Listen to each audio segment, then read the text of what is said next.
우리 같이 말씀 보도록 하겠습니다. 오늘 성서정과 31번째 말씀입니다.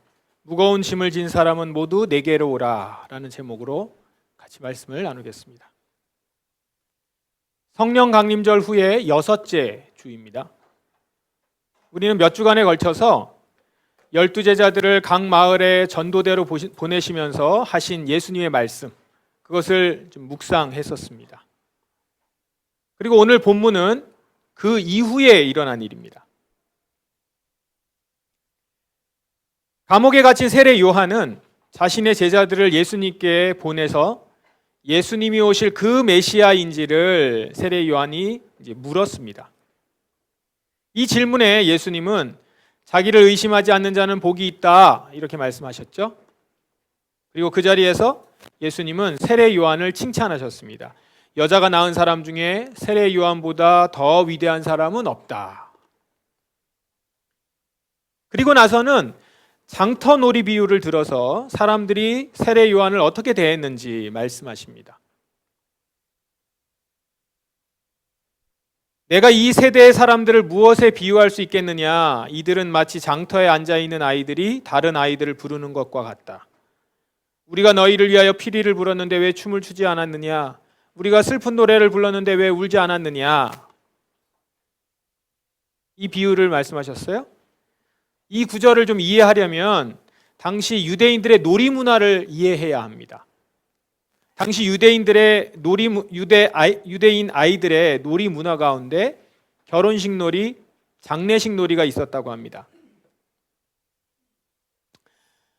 우리나라도 왜 그런 거 있죠? 병원놀이, 장사놀이 뭐 이런 거 있지 않습니까? 그런 역할놀이가 있는데 이 유대인들 아이들도 그런 놀이가 있었던 거죠. 이 결혼식 놀이는 두 팀으로 나눠서 한 팀이 피리를 불면 다른 팀은 춤을 추면서 결혼식을 재현하는 놀이입니다. 그리고 장례식 놀이가 있는데 장례식 놀이는 역시 이것도 두 팀으로 나눠서 한 팀이 슬픈 노래를 부르면 다른 팀은 울면서 장례식을 재현하는 놀이였습니다. 어쩌면 그 당시에 이 결혼식과 장례식이 가장 큰 일들이니까 아마 그것에 대해서 그걸 보고 아이들이 이렇게 역할놀이를 했던 것 같아요. 그런데 이 놀이를 하던 아이들이 싸우더라는 거예요.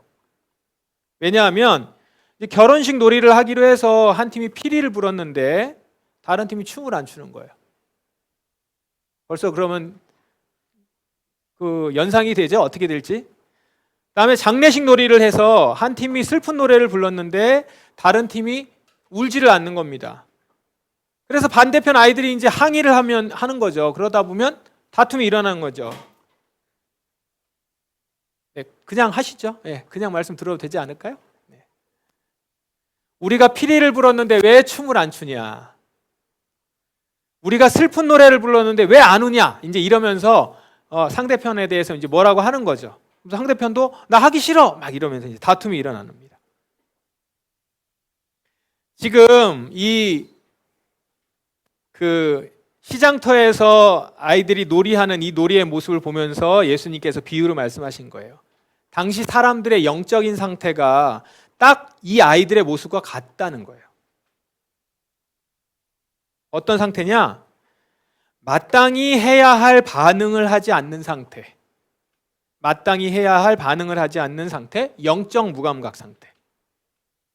이 반응을 해야 되는데 이 반응을 하지 않고 저 반응을 해야 되는데 저 반응을 하지 않는.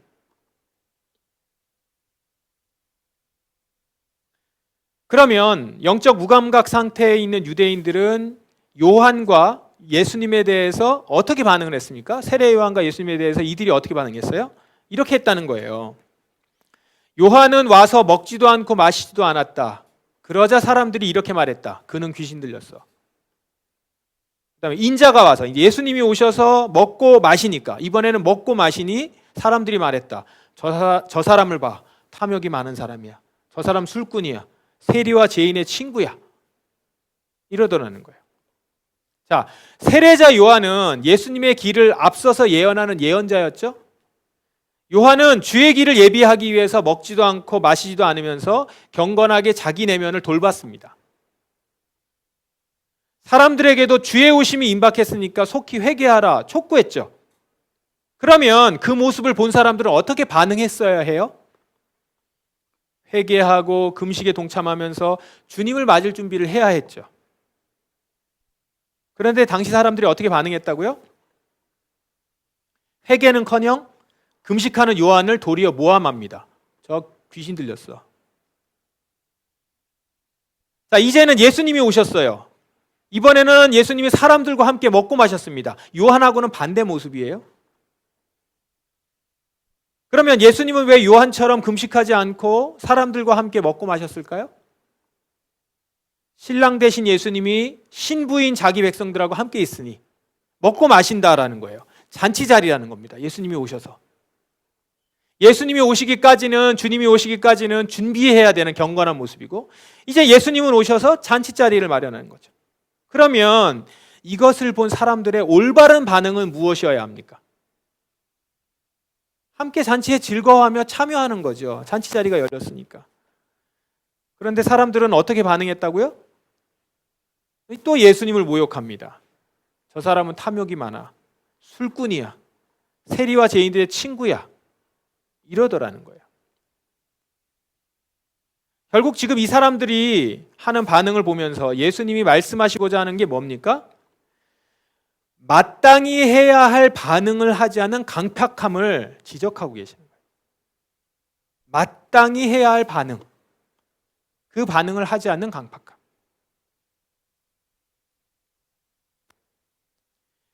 연이어서 예수님은 반응을 하지 않는 강팍한 세 도시들을 꾸짖습니다. 화가 미칠 것이다. 고라시나. 화가 있을 것이다. 벳세다야.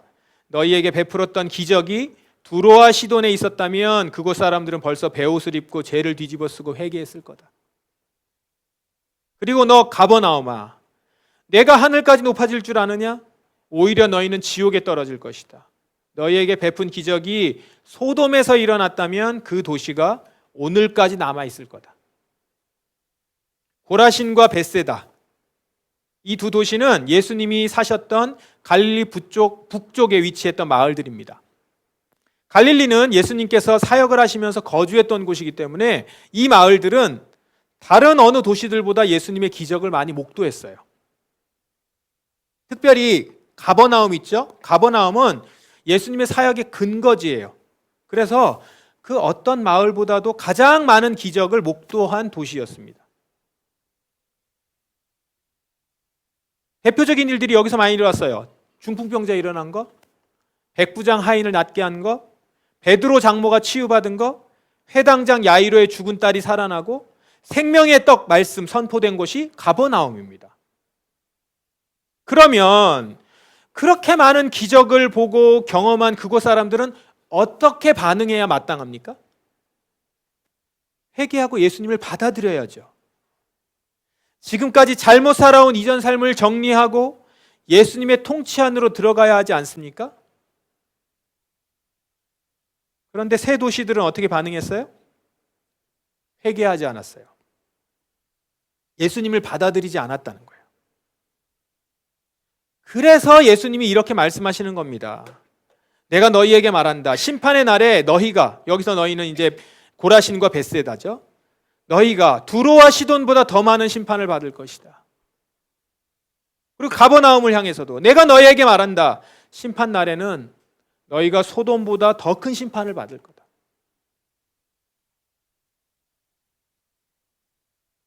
그렇다면 여러분, 도대체 사람들은 왜 반응하지 않았을까요? 그들은 왜 회개하지 않았을까요? 다음에 나오는 예수님의 말씀이 그 이유를 추측하게 합니다. 예수님께서 이렇게 말씀하세요. 하늘과 땅의 주인이신 아버지, 이것들을 지혜롭고 영리한 사람들에게는 감추시고 어린아이들에게는 보여주셨으니 감사합니다. 그렇습니다. 아버지, 이것이 아버지께서 기뻐하시는 뜻입니다. 여기서 추측해 볼 수 있어요. 회개하지 않는 자들, 그 동기가 뭐라고요? 이것들을 지혜롭고 영리한 사람들에게는 감추시고, 무슨 말입니까? 회개하지 않는 자들의 근본 동기는 스스로를 지혜롭고 영리하다고 생각하는 교만이 있는 거예요. 교만 때문이라는 거예요. 스스로 지혜롭고 영리하다. 나는 지혜롭고 영리해 라고 생각하는 그 마음, 그게 있었기 때문이라는 거예요. 내가 지혜롭고 똑똑한데 굳이 남의 얘기를 귀 기울일 필요가 있습니까? 남의 얘기 안 듣는 사람, 내가 잘나서 그런 거잖아요. 내가 잘났다는 거예요. 내가 제일 낫다는 거죠. 나도 이미 진리를 알고 있는데 뭐하러 저 하찮은 목수 따위, 목수 출신의 저 사람 얘기를 내가 듣고 주목하겠냐는 거예요. 능력을 행하는 것? 아마 그런 것들 통해서 이익을 얻으면 됐지. 뭘 귀를 기울이고 그분의 말에, 그 말에 따르고 그러냐는 거예요. 더불어서 오늘 이 말씀, 이 구절에는 회개하는 자들의 동기도 담겨 있어요. 회개하는 자들의 동기는 뭐예요? 어린아이들에게는 보여주셨다고 그랬죠. 어린아이들에게는 보여주셨으니. 당시 어린아이는 요즘 어린아이와는 달라요. 무가치하고 하찮은 존재예요. 그 이미지입니다. 그 상징이에요. 무가치하고 하찮은 존재. 다시 말해서 회개하는 자들의 근본 동기가 뭡니까? 스스로를 어린아이와 같이 별 볼 일 없는 존재로 인식하는 겸손 때문이라는 거죠.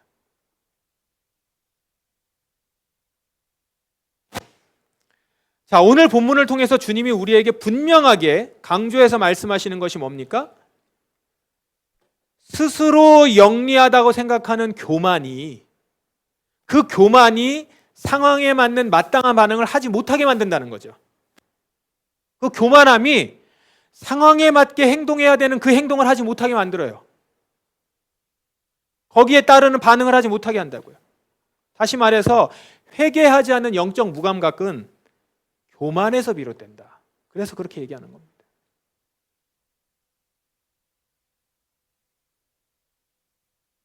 여러분, 지금 우리들의 모습은 어떤가요? 우리는 겸손한 마음으로 때에 알맞는 반응을 하고 있습니까? 회개의 때에 회개하고 잔치의 때에 잔치에 참여하고 있어요? 아니면 상황에 맞는 반응을 하지 못하는 영적 무감각 상태에 있어요? 조금 더 구체적으로 질문해 보겠습니다. 여러분, 우리가 종종 이 말씀을 해요. 지금 한국교회는 회개해야 될 때입니다. 여러분, 이 메시지를 들으면 여러분 어떻게 반응하십니까? 들려지는 메시지를 겸손히 받아들이면서 진실되게 회개하고 있습니까? 아니면 속으로겠죠? 속으로. 저한테 하는 얘기는 하신 적은 없으니까. 회개도 중요하지만 너무 회개만 강조하는 거 아닌가? 하나님은 사랑이신데 죄를 지적하는 메시지보다는 위로와 격려와 축복하는 메시지들이 더 필요한 거 아닌가? 이렇게 반문하나요? 또 이렇게 한번 질문해 봅니다. 하나님을 경배하는 예배 자리에서 여러분은 어떻게 반응합니까? 지금도 이 예배 자리에서. 매주 우리는 영광스러운 주님 앞에 깊은 경외심을 가지고 두렵고 떨리는 마음으로 참여하고 있습니까? 아니면 그냥 종교적인 의무에 따라서 어떤 감흥도 없이 심지어 지루해하며 겨우겨우 자리에 앉아 있습니까? 오늘도 나와야 되니까 나왔고 앉아야 되니까 앉았고 일어나라니까 일어나고 어떤 감흥도 없이 영광스러운 주님 앞에 깊은 경외심을 가지고 두렵고 떨리는 마음으로 참여하는 게 아니라 지루해하고 겨우 자리에 앉아있는,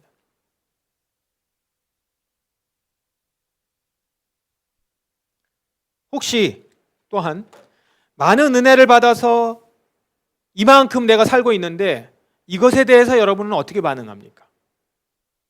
여러분이 지금 살고 있는 모습을 보면서 여러분은 어떻게 반응하세요?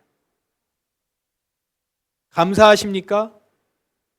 아니면 감사는커녕 스스로의 힘으로 된 거라고 자만하면서 현재 누리는 것을 당연시하고 있나요?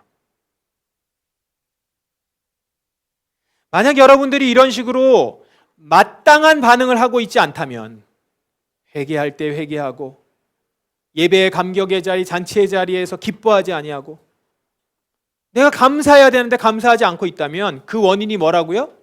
교만이라고요. 스스로 지혜롭고 영리하다고 생각하는 교만에서 이런 태도가 나오는 겁니다. 내 마음이 교만하기 때문에 회개하라는 말이 거슬리는 거예요. 회개하라는 말의 빈도가 너무 많아서 힘든 게 아니라 내 마음이 교만해서 힘든 거예요. 알 만큼 알고 영적 판단도 가능한 지혜로운 내 판단으로는 지금 메시지는 너무 회개에 쏠려 있다, 이렇게 평가하는 거죠. 근데 여러분, 우리가 매일 성경 일독을 하고 있죠. 성경을 쭉 통독을 하고 있죠. 성서정과를 보고 있죠. 보세요. 여러분이 성경을 정직하고 자세하게 꼼꼼히 읽어본다면 우리 교회에서 설교의 회개나 죄의 지적이 지나치게 많다고 판단하지 않을 거예요. 성경을 보시면. 일부러 설교를 그렇게 하는 것이 아니라 성경에 있는 대로 우리가 따른다면. 그러므로 여러분, 하나님께서 설교자들을 통해서 말씀을 그대로 풀어드리는 설교자들을 통해서 들려주는 회개의 메시지, 그 회개의 메시지를 들을 때 임의로 희석하거나 축소해서 받아들이지 마십시오. 회개의 메시지가 들려올 때마다 정직하고 겸손한 마음으로 받아서 진실된 회개로 반응하시기 바랍니다. 지금 저렇게 얘기하는 저 정도까지는 아니야, 꼭 그렇지는 않아, 라는 생각으로 회개를 희석하거나 메시지를 쳐내지 마시기 바라는 거예요. 그저 그 말씀을 들을 때 내가 지금까지 배우고 알았던 성경 지식이 여전히 협소하다는 사실을 겸허히 인정하시고 회개의 촉구를 받아들이십시오. 그것이 겸손한 자의 모습입니다. 그래서 비뚤어지고 어그러진 세대에서부터 나와서 주님의 부르심에 옳게 반응하는 성도들 되시길 바랍니다. 또한 내가 예배드리는 모습이 무덤덤하고 감흥이 없다, 이건 역시 그 원인은 교만인 것을 기억하세요. 내 인생의 주인을 아직 하나님으로 바꾸지 못하고 내가 내 삶의 주인이 되어서 예배를 드리니까 예배에 감격이 없는 겁니다. 내가 주인이니까 하나님은 내 말을 들어줘야 되고, 근데 내가 지금 생각한 대로 안 되니까 만족스럽지 못하고,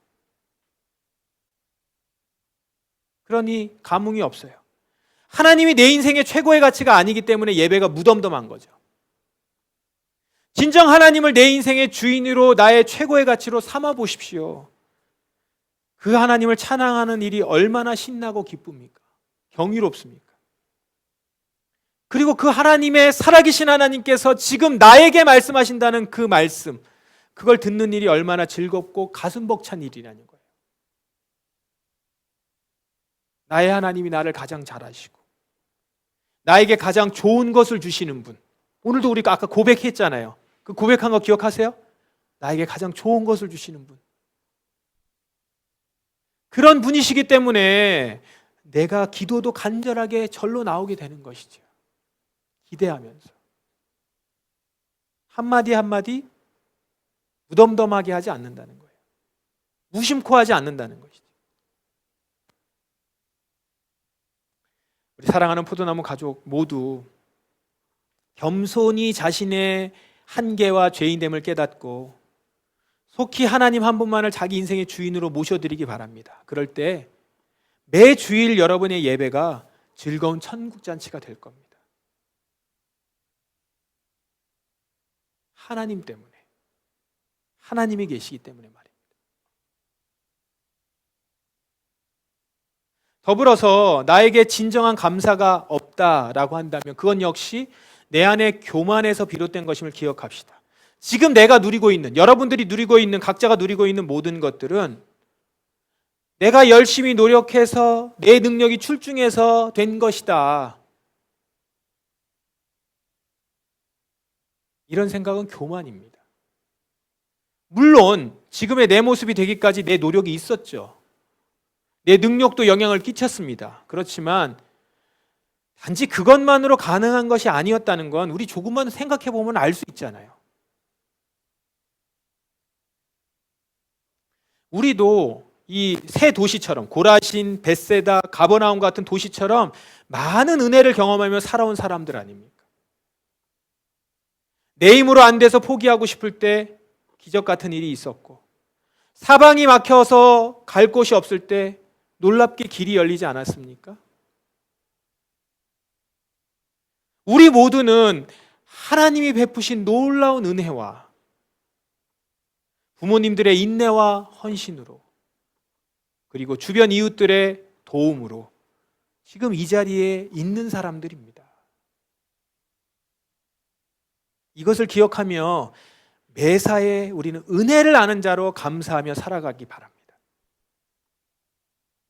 그런 감사가 없을 때 주변 사람들을 보면서 감사하는 것이 아니라 비교하고, 만족하지 못하고 불평하고, 그런 것들을 늘어놓게 되는 겁니다. 원망하고. 우리 포도나무 성도들은 모두 회개를 촉구할 때 회개로 반응하고, 하나님을 예배할 때 감격으로 반응하고, 나의 나된 것이 은혜임을 알고 감사로 반응하는, 마땅히 반응해야 될 그 반응을 하는 성도가 되시기를 바랍니다. 그렇게 되기를 기도하십시다. 좀 더 큰 맥락에서 좀 보자면, 최근 한국교회는 이 상황에 맞는 마땅한 반응을 하지 못하고 있다라는 것을 알 수 있죠. 마땅히 반응해야 되는 반응을 하지 못하는 모습.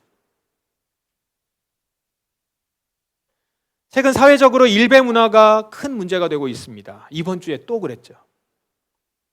일배라는 말은 우리가 아시는 분들, 이것도 잘 모르시는 분들도 있더라고요. 일배를 I로 쓰는 분도 있고, 뭐 그럴 수 있습니다. 상관없는데, 일배라는 말은 본래 일간 베스트 저장소라고 하는 하나의 그 특정 사이트입니다. 어둠의 사이트 같이 이렇게 자기네들끼리 모여가지고 그 사이트에서 이제 여러 가지 일들을 하는 거죠. 이 사이트에서 주로 이제 뭐가 많이 올라왔었냐면, 일제시대 독립운동가들을 희화하고 조롱하고, 그리고 군사 독재 정권에 의해서 희생된 5.18 민주화 운동이라든가 민주 열사들을, 그들의 희생을 비웃고 아주 그냥 쓰레기 같은 짓을 했던 거죠. 그리고 검찰 독재에 의해서 희생된 대통령을 조롱하고, 조롱하는 말과 행동을 또 만들고, 그리고 세월호를 비롯해서 여러 참사로 희생된 이들과 유족들을 향해서 조롱하고 혐오하는 퍼포먼스 같은 거, 이런 거 막 조장해서 만들고, 이런 사이트예요. 그런 것들을 하고 그게 올라오면 일간 베스트로 올라가고. 근데 이곳에서 시작된 이 혐오와 조롱의 이 희화화가 현재 우리 사회 청소년 놀이문화로, 그리고 나아가서 대학생과 청년들에게까지 깊숙이 이렇게 확산되고 퍼져나가는 그런 안타까운 상황이 된 거죠. 불과 20년이 안 됐습니다. 10여 년. 얼마 전 스타벅스 마케팅 사건과 더불어서 지난주 배제고 야구단 그 응원전으로 우리 사회 일배 문화의 심각성이 이제 수면 위로 완전히 올라온 거죠. 어둠의 경로가 아니에요. 어둠의 사이트가 아니에요. 이 두 사건을 통해서 일배 문화가 우리 사회 곳곳에 얼마나 깊이 뿌리내리고 있는지 알게 됐습니다. 문제는 이 일배 문화를 한국교회가 양분을 주고 확산시키고 있다는 거예요. 면죄부를 주고 있어요. 이렇게 해도 그 대상들은 그렇게 해도 된다고 면죄부를 주고 있어요.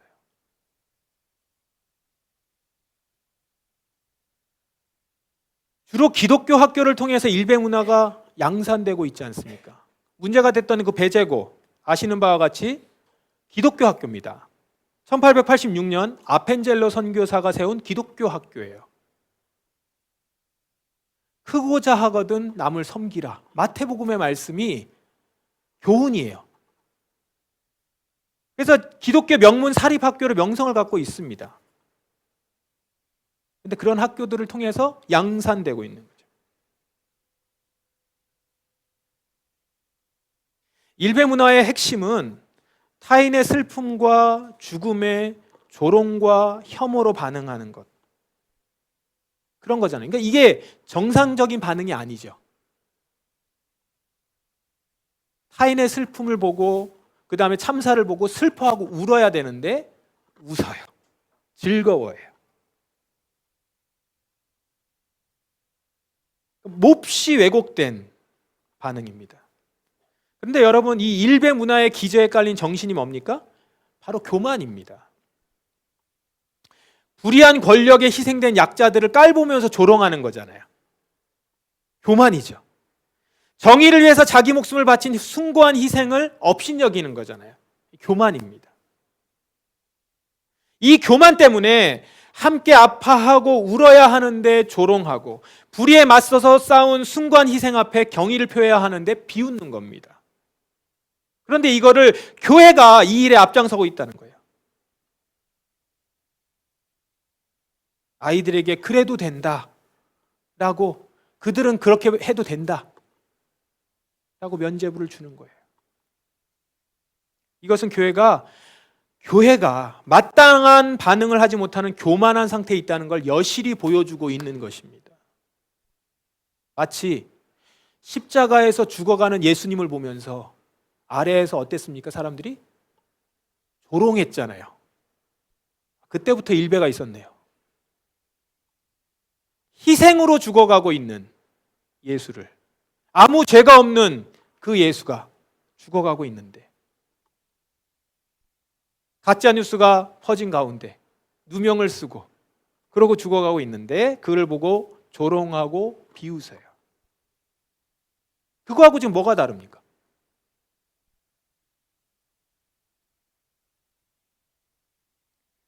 이렇게 교만한 우리들, 한국교회 어떻게 되겠습니까?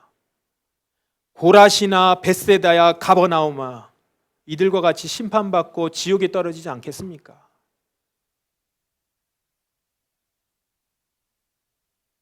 그러나 오늘 예수님은 다시 한번 우리에게 기회를 주고 계십니다.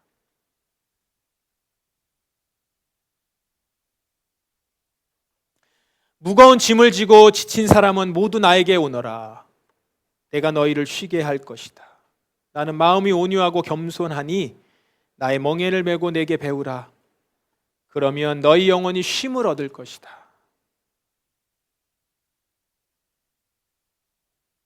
이 말씀은 무거운 짐을 지고 지친 사람에게 예수님께서 하신 말씀이에요. 대개는 무겁고 짐을 진 사람들은 약자들, 서러움을 받은 사람들이 많죠. 그런데 그 사람들뿐만 아니라 오늘 예수님은 고라신과 벳세다와 가버나움과 같은 그런 교만한 자들에게도 다시 한번 기회를 주시는 말씀이에요. 보세요. 교만한 사람은 당당하고 자신만만해 보이지만 실제로는 무거운 짐을 지고 지쳐 있다는 걸 예수님은 아시는 겁니다. 그래서 그런 우리들을 당신께 와서 당신이 주시는 쉼을 얻으라 말씀하고 계시는 거예요. 끊임없이 남보다 더 앞서야 하고 이겨야 하고 다른 이와 비교하면서 높아지려고 하고, 이게 얼마나 피곤하고 불안한 일입니까? 또 자기가 틀렸다는 말을 들으면 화가 나죠. 교만한 사람들도 그래요. 화가 나요. 회개하라는 말은 네가 틀렸다라고 하는 말이잖아요. 그러니까 그런 말 듣는 것 자체가 너무 힘든 일이에요. 이처럼 교만은 무거운 짐인 겁니다. 사실은.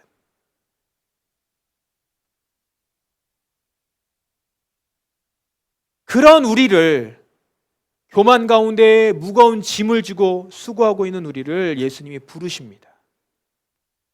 나는 마음이 온유하고 겸손하니 나의 멍에를 메고 내게 배우라. 그러면 너의 영혼이 쉼을 얻을 것이다.